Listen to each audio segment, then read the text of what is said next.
You know there is great level of detail to everything that we see around. Nature की जितनी सारी चीजें हम अपने आसपास देखते हैं, हर एक चीज के अंदर लेयर ऑफ डिटेल्स हैं। हर एक चीज बहुत ज्यादा डिटेल्ड है। आप गैलेक्सीज को देखो, सोलर सिस्टम को देखो, अर्थ को देखो, नेचर को देखो, सारी स्पीसीज को देखो, so much so that even if you go to the finest scale, that is atom और सब न्यूक्लियर पार्टिकल्स, वहां पे भी तुमको उतनी ही डिटेल दिखेगी जितनी बड़ी चीजों में दिख रही है। जितनी ज्यादा डिटेल्स गैलेक्सी के अंदर, उतनी ही ज्यादा डिटेल एक एटॉम के अंदर। So detailing absolutely has got a certain meaning when it comes to nature. For example, अगर आप फूलों को देखते हैं तो फूलों की एक एक पत्ती, उसमें डिटेलिंग। फिर उस पत्ती को अगर आप ध्यान से देखते हैं तो उसमें भी आपको डिफरेंट कॉलम्स दिखते हैं, वहां पे भी बहुत डिटेल होती है। तो it appears as if nature ने एक एक्स्ट्रा स्टेप लिया है ये मेक श्योर करने के लिए कि हर एक चीज में डिटेलिंग इन्फिनिट हो। डिटेल का लेवल एब्सोल्युटली नेचर में हर जगह पे इन्फिनिट है। You know, so much research has done on this topic. Many people have spoken about this infinite detail in everything that we see around. यहां तक कि पुराने आर्टिस्ट ने भी नेचुरल डिटेल्स के बारे में बहुत ज्यादा जिक्र किया है। So it appears as if there is a fundamental force in nature जिसकी वजह से नेचर में डिटेलिंग एमर्ज होती है। तो सवाल यह कि ऐसी कौन सी फोर्स है? Essentially नेचर में हर एक चीज ऑलमोस्ट इन्फिनिट है। टाइम का scale infinite, infinite number of stars, infinite number of planets, infinite number of people. Basically nature के सारे स्केल्स इन्फिनिट होते हैं because nature has got everything in abundance.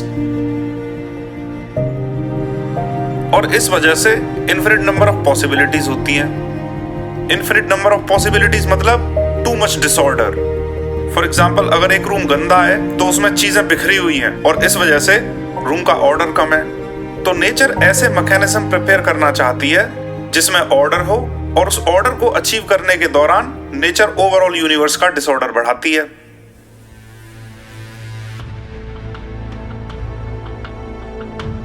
और ये मैकेनिज्म नेचर अचीव करती है इन्फिनिट नंबर ऑफ आइटरेशन से, यानी इन्फिनिट रिपीटिशन से।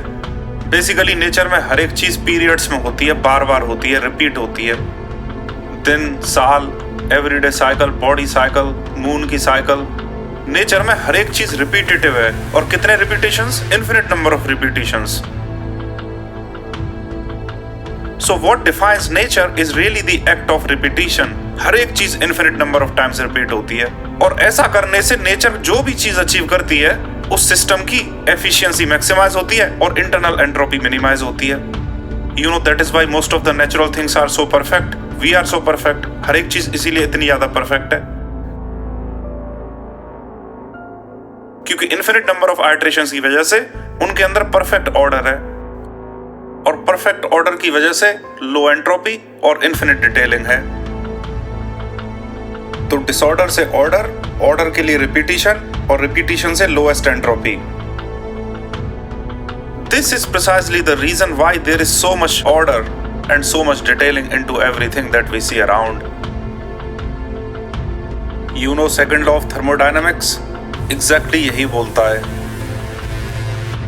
कि नेचर लोकली सिस्टम की एंट्रोपी घटाती है ताकि पूरे यूनिवर्स की एंट्रोपी बढ़ सके और इस दौरान इन्फिनिट रिपीटिशन से हाईएस्ट एफिशिएंसी और लोएस्ट एंट्रोपी अचीव करती है।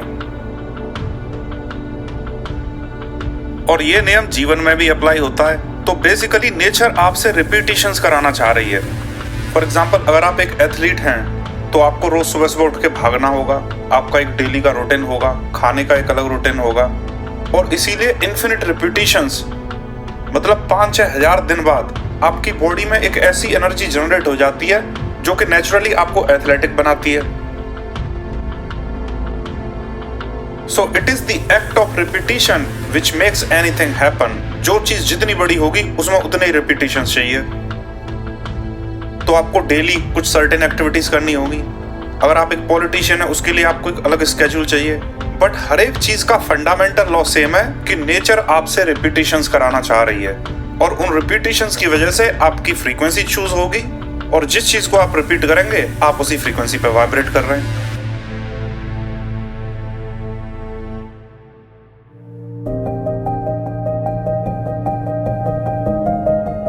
And this is precisely the fundamental teaching of Buddhism. To be vibrating on a frequency such that your soul is inclined with the universal consciousness.